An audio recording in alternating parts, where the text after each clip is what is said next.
ಮಹೀಂದ್ರಾ ಥಾರ್ ಖರೀದಿಸುವ ಆಸೆಯನ್ನ ಹೊಂದಿರುವವರಿಗೆ ಮಹೀಂದ್ರಾ ಕಂಪನಿ ಈಗ ಭರ್ಜರಿ ಗುಡ್ ನ್ಯೂಸ್ ನೀಡಿದೆ. 2024 ಆಗಸ್ಟ್ 15 ಅಂದರೆ ಸ್ವತಂತ್ರ ದಿನಾಚರಣೆಯ ದಿನದಂದು ಮಹೀಂದ್ರಾ ಕಂಪನಿಯ ಹೊಸ ಮಾದರಿಯ ಥಾರ್ ಕಾರು ಮಾರುಕಟ್ಟೆಗೆ ಲಾಂಚ್ ಆಗಲಿದೆ. ಹಳೆಯ ಮಾದರಿಯ ಥಾರ್ ಕಾರಿಗೆ ಹೋಲಿಕೆ ಮಾಡಿದರೆ ಹೊಸ ಮಾದರಿಯ ಥಾರ್ ಕಾರಿನಲ್ಲಿ ನಾವು 5 ಪ್ರಮುಖ ಅಂಶಗಳನ್ನು ಗಮನಿಸಬಹುದಾಗಿದೆ. ಸದ್ಯ ನಿಮಗೆಲ್ಲ ತಿಳಿದಿರುವ ಹಾಗೆ ಮಾರುಕಟ್ಟೆಯಲ್ಲಿ 3 ಡೋರ್ಗಳ ಥಾರ್ ಕಾರು ಈಗಾಗಲೇ ಚಾಲ್ತಿಯಲ್ಲಿದೆ. ಸದ್ಯ ಮಾರುಕಟ್ಟೆಯಲ್ಲಿ ಚಾಲ್ತಿಯಲ್ಲಿರುವ ಥಾರ್ ಕಾರ್ 4 ಮೀಟರ್ ಅಷ್ಟು ಉದ್ದವಿದೆ ಮತ್ತು ಈ ಕಾರ್ ಟಾಟಾ ನೆಕ್ಸಾನ್ ಕಾರಿನಷ್ಟೇ ಉದ್ದವಿದೆ. ಆಗಸ್ಟ್ ತಿಂಗಳ 15ನೇ ತಾರೀಕಿಗೆ ಥಾರ್ ರಾಕ್ಸ್ ಕಾರು ಮಾರುಕಟ್ಟೆಗೆ ಲಾಂಚ್ ಆಗಲಿದೆ. ಹಳೆಯ ಥಾರ್ ಕಾರಿಗೆ ಹೋಲಿಕೆ ಮಾಡಿದರೆ ಹೊಸ ಥಾರ್ ರಾಕ್ಸ್ ಕಾರಿನಲ್ಲಿ ಹಲವು ಹೊಸ ಫೀಚರ್ಗಳು ಇರುವುದನ್ನು ನಾವು ಗಮನಿಸಬಹುದಾಗಿದೆ. ಹೊಸ ಥಾರ್ ರಾಕ್ಸ್ ಕಾರಿನ ಫೀಚರ್ ಅನ್ನು ಕೇಳಿದ ಸಾಕಷ್ಟು ಜನರು ಮೆಚ್ಚುಗೆಯನ್ನು ಕೂಡ ಹೊರಹಾಕಿದ್ದಾರೆ. ಹಾಗಾದರೆ ಮಹೀಂದ್ರಾ ಕಂಪನಿಯ ಹೊಸ ಥಾರ್ ರಾಕ್ಸ್ ಕಾರಿನ ಹೊಸ ಫೀಚರ್ಗಳು ಏನು ಅನ್ನೋದರ ಬಗ್ಗೆ ಸಂಪೂರ್ಣ ಮಾಹಿತಿಯನ್ನು ಈ ವಿಡಿಯೋದಲ್ಲಿ ನಾವು ನಿಮಗೆ ತಿಳಿಸಿಕೊಡ್ತೀವಿ. ಅದಕ್ಕೂ ಮುನ್ನ ನೀವಿನ್ನು ವಿಡಿಯೋನ ಲೈಕ್ ಮಾಡಿಲ್ಲ ಅಂದರೆ ಈಗಲೇ ಲೈಕ್ ಮಾಡಿ ಮತ್ತು ನ್ಯೂಸ್1 ಕನ್ನಡ ಯೂಟ್ಯೂಬ್ ಚಾನಲ್ ಸಬ್ಸ್ಕ್ರೈಬ್ ಮಾಡಿಕೊಂಡಿಲ್ಲ ಅಂದರೆ ಈಗಲೇ ಸಬ್ಸ್ಕ್ರೈಬ್ ಮಾಡಿಕೊಳ್ಳಿ. ಹಳೆಯ ಥಾರ್ ಕಾರಿಗೆ ಹೋಲಿಕೆ ಮಾಡಿದರೆ ಹೊಸ ಥಾರ್ ರಾಕ್ಸ್ ಕಾರ್ ಹಳೆಯ ಕಾರಿಗಿಂತ ಉದ್ದವಾಗಿದೆ.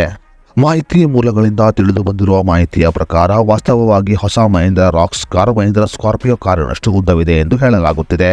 ಇನ್ನು ಹಳೆಯ ಥಾರ್ ಕಾರಿಗೆ ಹೋಲಿಕೆ ಮಾಡಿದರೆ ಹೊಸ ಥಾರ್ ರಾಕ್ಸ್ ಕಾರ್ ಉದ್ದವಿರುವ ಕಾರಣ ಇದರ ಬೆಲೆ ಕೂಡ ಹೆಚ್ಚು ಎಂದು ಹೇಳಲಾಗುತ್ತಿದೆ. ಇನ್ನು ನಿಮಗೆಲ್ಲ ತಿಳಿದಿರುವ ಹಾಗೆ ಮಹೀಂದ್ರಾ ಕಂಪನಿಯ ಥಾರ್ ಕಾರ್ 3 ಬಾಗಿಲುಗಳನ್ನು ಹೊಂದಿದೆ.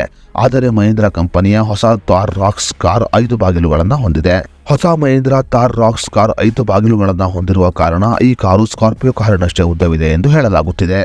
ಇನ್ನು ಮಹೀಂದ್ರಾ ಥಾರ್ ರಾಕ್ಸ್ ಕಾರು 5 ಬಾಗಿಲುಗಳನ್ನು ಹೊಂದಿರುವ ಕಾರಣ ಕಾರಿನ ಒಳಗಡೆ ಇನ್ನಷ್ಟು ಹೆಚ್ಚಿನ ಸ್ಪೇಸ್ ಇರುವುದನ್ನು ನಾವು ಗಮನಿಸಬಹುದಾಗಿದೆ. ಇನ್ನು ಮಹೀಂದ್ರಾ ಥಾರ್ ರಾಕ್ಸ್ ಕಾರು ಉದ್ದವಾದ ವೀಲ್ ಬೇಸ್ ಅನ್ನು ಹೊಂದಿದ್ದು ಹಿಂಭಾಗದಲ್ಲಿ 3 ಜನರು ಆರಾಮದಾಯಕವಾಗಿ ಪ್ರಯಾಣವನ್ನು ಮಾಡಬಹುದಾಗಿದೆ. ಪ್ರಸ್ತುತ ಮಾದರಿಗೆ ಹೋಲಿಕೆ ಮಾಡಿದರೆ ಥಾರ್ ರಾಕ್ಸ್ 5 ಡೋರಿನ ಕಾರು ದೊಡ್ಡ ಬೂಟ್ ಬೇಸ್ ಅನ್ನು ಹೊಂದಿರುವುದನ್ನು ನಾವು ಗಮನಿಸಬಹುದಾಗಿದೆ. ಇನ್ನು ಹಳೆಯ ಮಾದರಿಯ ಥಾರ್ ಕಾರಿಗೆ ಹೋಲಿಕೆ ಮಾಡಿದರೆ ಹೊಸ ಥಾರ್ ರಾಕ್ಸ್ ಕಾರಿನ ಇಂಜಿನ್ನಲ್ಲಿ ಬದಲಾವಣೆ ಆಗಿರುವುದನ್ನು ನಾವು ಗಮನಿಸಬಹುದಾಗಿದೆ. ಹೌದು, ಹೊಸ ಥಾರ್ ರಾಕ್ಸ್ ಕಾರಿನಲ್ಲಿ ಸ್ಕಾರ್ಪಿಯೋ ಎನ್ ಕಾರಿನ ಇಂಜಿನ್ ಅನ್ನು ಅಳವಡಿಸಲಾಗಿದೆ. 2 ಲೀಟರ್ ಪೆಟ್ರೋಲ್ ಇಂಜಿನ್ ಮತ್ತು 2.2 ಲೀಟರ್ ಡೀಸೆಲ್ ಇಂಜಿನ್ ಅನ್ನು ಮಹೀಂದ್ರಾ ಥಾರ್ ರಾಕ್ಸ್ ಕಾರಿನಲ್ಲಿ ಅಳವಡಿಸಲಾಗಿದೆ.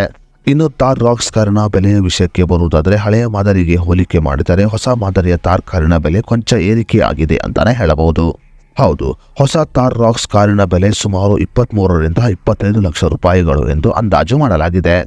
ಇನ್ನು ಮೈಲೇಜ್ ವಿಷಯಕ್ಕೆ ಬರುವುದಾದರೆ ಪೆಟ್ರೋಲ್ ಇಂಜಿನ್ ಸುಮಾರು 10 ಕಿಲೋಮೀಟರ್ ಮೈಲೇಜ್ ನೀಡಿದರೆ ಡೀಸೆಲ್ ಇಂಜಿನ್ ಸುಮಾರು 12 ಕಿಲೋಮೀಟರ್ ಮೈಲೇಜ್ ನೀಡಲಿದೆ ಎಂದು ಅಂದಾಜು ಮಾಡಲಾಗಿದೆ. ಇನ್ನು ಹೊಸ ಥಾರ್ ರಾಕ್ಸ್ ಕಾರಿನ ಹೊಸ ಫೀಚರ್ಗಳು ಕಾರು ಪ್ರಿಯರ ಸಂತಸಕ್ಕೆ ಕೂಡ ಕಾರಣವಾಗಿದೆ. ಆಗಸ್ಟ್ 15ನೇ ತಾರೀಕಿಗೆ ಈ ಕಾರು ಮಾರುಕಟ್ಟೆಗೆ ಲಾಂಚ್ ಆಗಲಿದ್ದು ಜನರು ಬುಕಿಂಗ್ ಮಾಡಬಹುದಾಗಿದೆ. ಮಾರುಕಟ್ಟೆಯಲ್ಲಿ ಮತ್ತೆ ತಮ್ಮ ಸಾಮ್ರಾಜ್ಯವನ್ನ ಕಟ್ಟಲು ಬರುತ್ತಿದೆ ಮಹೀಂದ್ರಾ ಕಂಪನಿಯ ಹೊಸ ಥಾರ್ ರಾಕ್ಸ್ ಕಾರು.